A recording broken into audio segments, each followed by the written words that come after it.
दोस्तों, हिंदुस्तान से एक बड़ा ज़बरदस्त रिसाला निकलता है अखबार और उसे निकालते हैं अशर नजमी साहब।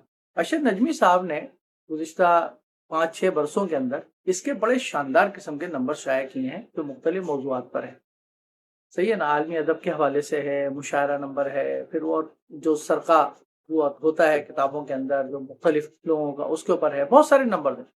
हाल ही में उनका एक बड़ा ज़बरदस्त नाम सामने आया नंबर, नया हिंदुस्तान पुराना मुसलमान, और वो 2 जिल्दों में शाया हुआ हिंदुस्तान से, पाकिस्तान से भी वो शाया हुआ, लेकिन बदकिस्मती के साथ पाकिस्तान में जिस पब्लिशर ने उसको शाया किया, उसको एक तो डिजिटल शाया किया, बहुत महदूद पैमाने पे शाया किया, और फिर इतना महंगी उसकी कीमत रखी कि वो आम लोगों तक नहीं पहुंच सका, इसलिए हम भी उसको नहीं पढ़ सके। उसकी जो तीसरी उसी सीरीज की नया हिंदुस्तान पुराना मुसलमान की सीरीज की जो तीसरी जिल्द थी, तीसरा हिस्सा था मुसलमान मदारिस और उर्दू का इस्लामी तशक्कुस, वो पाकिस्तान से छपा और वो हमने खरीदा, किताबी दुनिया वालों ने लाहौर से शाया किया और वो मैंने खरीदा। बहुत ही शानदार, ये समझ लें कि समझ लें कि रिसाला नहीं कहूंगा मैं इसको, बल्कि मैं ये कहूंगा कि दस्तावेज है जिसको यकीनन हमारे यहाँ मदारिस में भी दाखिल होना चाहिए और मदारिस के उलमा को कम से कम जरूर पढ़ना चाहिए। जाहिर है कि बच्चों को तो दूर ही रखा जाएगा, बच्चों की पहुंच से इसको दूर रखें मदारिस के हवाले से। तो अगर हम इसके कंटेंट देखें तो इसके अंदर पहले तो हिंदुस्तानी मदारिस पर बात की गई है कि हिंदुस्तानी मदारिस जो हैं वो कितने हैं, कहाँ कहाँ हैं, और उनकी अहमियत क्या है, उनकी ज़रूरत क्या है। वो मदारिस जब कायम हुए, इस्लामी मदारिस जब कायम हुए, मुसलमानों ने जो उलूम पढ़ाने शुरू किए मदारिस में, जब वो कायम हुए तो उसका मकसद क्या था। मसलन शुरू के अंदर ही इन्होंने लिखा है कि दारुल देवबंद जब कायम हुआ तो उसका मकसद जो इस्लाम की निशात सानिया था, अंग्रेजों से निजात दिलाना था, वगैरह वगैरह। तो अरशद नजमी साहब ने एक बड़ा ज़बरदस्त एक सवाल इसमें उठाया है शुरू के दिबाचे में, जो मुझे बहुत ही शानदार लगा, जिस पर सबको गौर फिक्र करना चाहिए। वो ये कहा, उन्होंने ये सवाल उठाया कि ये जो मदारिस आपने बनाए थे इस्लाम के तहफ़्फ़ुज़ के लिए, इस्लामी शायर के तहफ़्फ़ुज़ के लिए, क्या इन मदारिस ने इस्लामी शायर का तहफ़्फ़ुज़ किया है या फ़िरका वाराना शनाख्तों का तहफ़्फ़ुज़ किया है?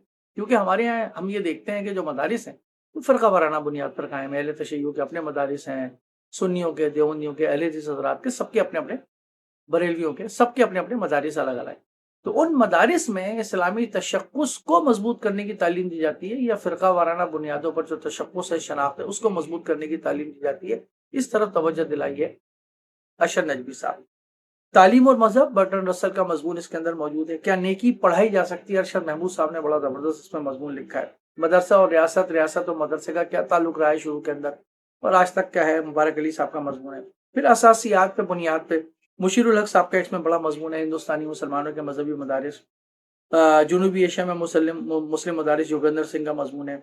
मदरसे और मुस्लिम तशक्कुस की तश्कील, क्या मदरसे मुस्लिम तशक्कुस की तश्कील करते हैं तो किस हद तक करते हैं, उसमें कामयाबी है नाकामी, अर्जुमंद आरा साहब का बड़ा अच्छा ये मजमून है। फिर तहफ़्फ़ुज़ात क्या है मुसलमानों, मुसलमान उलमा को इन मदारिस के हवाले से, तो मौलाना शिबली नवानी ने बड़ा अच्छा एक मजमून उनका शाया किया, तालीम कदीम और जदीद, कदीम तालीम और जदीद तालीम। मदारिस के अंदर ये कशबकश आज तक चली आ रही है, जदीद तालीम दी जाए नहीं दी जाए, किस हद तक दी जाए, किस हद तक नहीं जाए, वगैरह वगैरह। मौलाना अबुल आला मोदूदी साहब का एक मजमून है, इस्लामी निज़ाम तालीम के हवाले से।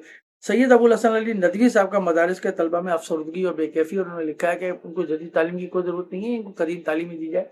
जदीद तालीम यूनिवर्सिटी में पढ़ाई जा रही है, कॉलेजों में पढ़ाई जा रही है, बस सही है, बिल्कुल सही है। फिर तनक़ीहात भी हैं थोड़ी इस पे जो तनक़ीह की है मदारिस के निज़ाम तालीम पर, या उस पर तबसरा किया, या एक तरह से तनक़ीद कह लें। सर सैयद अहमद खान साहब का मजमून है, अबुल कलाम आज़ाद का मजमून है इसके अंदर। फिर इसी तरीके से एक आबिद रजा बेदार साहब का बड़ा अच्छा मजमून है कि क्या दीनियात के हुसूल का मकसद 2 रकअत का इमाम बनना है या सारी दुनिया पर इमामत करनी है, ये बड़ा अच्छा मौजू है। फिर अम्मार खान नासिर साहब का दीनी मदारिस का निज़ाम, बुनियादी मखमसा, और निसार अहमद फारूकी साहब का मजमून, रिवायती मदारिस की इसलाह की ज़रूरत क्यों है। और फिर मोहम्मद ज़िक्रिया साहब का, एक खान साहब का इंडिया के तनाजुर के अंदर मजमून है कि मदारिस के लाखों तलबा बेरोज़गार क्यों हैं, क्यों वहाँ ऐसी तालीम दी जाती है कि जो जदीद दुनिया में मदारिस से जब बाहर निकलते हैं लोग, तो जदीद दुनिया के अंदर वो तालीम जो है वो काम नहीं आती या उनको रोज़गार फराहम नहीं करती, वगैरह। तहकीकात, अरशद आलम साहब का, नज़ीर अहमद साहब का, क्रिस्टोफर बी टेलर का, कमरुल हसन का, एजाज वानी, रशीद कुतबाई साहब का, बहुत अच्छे अच्छे मज़ामीन इसके अंदर हैं। फिर दरस निज़ामी और शाह वलीउल्लाह नईम सिद्दीकी साहब का मजमून है। निसाब तालीम और दीनियात, अरशद महमूद साहब का मजमून है। मदारिस के निसाब तालीम क्या है, کیا وہ ریلیونٹ ہیں کتنے ریلیونٹ نہیں ہیں جدید دنیا سے، اس پر بڑا اچھا مضمون ہے توقیر صاحب کا۔ نصاب کی تبدیلی برکت کا زوال، اس اردو کا اسلامی تشخص ہندوستان کے اندر پاکستان سے متعلق یہ کہا جاتا ہے کہ پاکستان نے اس کو اپنا لیا تو ہندوستان کے اندر اردو کا مستقبل نہیں ہے۔ تو اردو کا واقعی کیا مستقبل ہے ہندوستان میں یا نہیں ہے، اس پر بڑے اچھے اچھے مضامین ہے۔ طارق رحمان صاحب کا مضمون ہے، مبارک علی صاحب کا مضمون ہے، گیان چند جین صاحب کا بڑا اچھا مضمون ہے اردو کی ادبی تاریخ ہے۔ کچھ موضوعات جس میں انہوں نے بتایا کہ اردو جو ہے وہ کس طرح تعصب برتتی ہے، اردو کس کی زبان ہے۔ سلیم احمد صاحب کا مضمون اسلامی تہذیب، جدید تہذیب اور ادب، یہ سلیم احمد صاحب کا مضمون اس کے اندر۔ پھر سیاسیات، اردو کو سیاسی طور پہ کس طرح استعمال کیا جاتا ہے ہندوستان کے اندر۔ تو ہندوستان میں اردو سیاست کی تفہیم میں سلمان خورشید صاحب کا مضمون، شمس الرحمان فاروقی صاحب کا ایک مضمون اس میں بڑا اچھا ہے کہ اردو اب صرف مسلمانوں کی زبان ہے، ہندوستانی اس کو ہندی جو ہے وہ نہیں بولتے، وہ تعصب ہے ظاہر ہندی اور اردو کا جو چلا آ رہا ہے۔ تو حقوق اور قوم کے درمیان اردو، پرتاپ صاحب کا مضمون ہے۔ تو بہت سارے اس میں مضامین، پھر ادبیات بھی ہیں جس کے اندر اس میں کچھ سجاد ظہیر صاحب کا بھی افسانہ ہے، منٹو صاحب کا بھی ہے، احمد علی قاسمی صاحب کا بھی، مختلف اس کے اندر۔ تو یہ تقریباً 600 سے زائد صفحات پر مشتمل بڑا زبردست قسم کا یہ رسالہ ہے۔ اور اسبات، نیا ہندوستان پرانا مسلمان سیریز کی تیسری جلد، یعنی مسلمان مدارس اور اردو کا اسلامی تشخص، جس کو میں سمجھتا ہوں کہ ہر اس شخص کو پڑھنا چاہیے جو ہندوستان یا پاکستان میں مدارس اور ان کی تعلیم کو سمجھنے میں دلچسپی رکھتا ہے، یا جو اس کے پیچھے کار فرما ذہن ہے علماء کا، اس کو سمجھنے میں دلچسپی رکھتا ہے، اس کو یہ کتاب ضرور پڑھنی چاہیے تاکہ ایک اندازہ ہو کہ اس کے اندر جو مختلف قدیم اور جدید لوگوں کے اہل علم حضرات کے مضامین شامل ہیں مدارس کے حوالے سے، کہ مدارس کا وجود کیوں ضروری ہے، مدارس کے اندر نصاب تعلیم جو پڑھایا جاتا ہے وہ کتنا ریلیونٹ ہے، مدارس کے جو طلبہ وہاں پڑھتے ہیں وہ کون لوگ ہیں، پھر جب وہ باہر نکلتے ہیں تو کیا وہ اپنے آپ کو دنیا سے کنیکٹ کر پاتے ہیں، نہیں کر پاتے ہیں تو کیوں نہیں کر پاتے ہیں، اور اس کے اندر کس تبدیلیوں کی ضرورت ہے، کیا اس کے اندر ایسی جدت آنی چاہیے کہ اسلامی تشخص بھی قائم رہے، مسلم تشخص بھی قائم رہے، اور وہ جدید دنیا سے مقابلہ کرنے کے یا اس سے بات کرنے کے قابل بھی ہو سکے۔ تو ان تمام چیزوں کو اگر آپ پڑھنا چاہتے ہیں، اور بہت اہم سوالات